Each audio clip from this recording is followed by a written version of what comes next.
So if you're 40 plus and you're wondering to yourself, how am I going to get back into the gym? I'm really not fit enough. Or you have a few little niggles in your body, well, give me a minute and I'll help you. One of the most important things that people don't really take into account when it comes to doing Pilates is to get your setup right, and especially when it means lying down properly on the ground, which sounds like it's a pretty normal thing to do, but there is a knack to it. So first of all, when you're on your back, this is a neutral spine where you can put something in underneath your back. You want to go into imprint.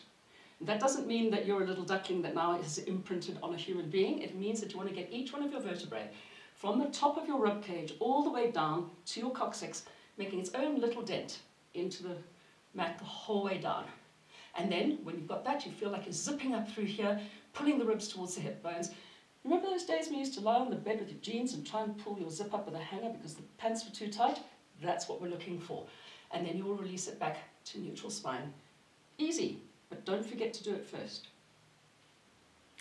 Thank you for giving me a minute. And if you liked it, well, please do hit like and subscribe. And don't feel shy. Comment. Let us know what you'd like to see, how we can help you. And don't forget that soon, if you do like it enough, I'll be asking you to give me 15 minutes. See you later.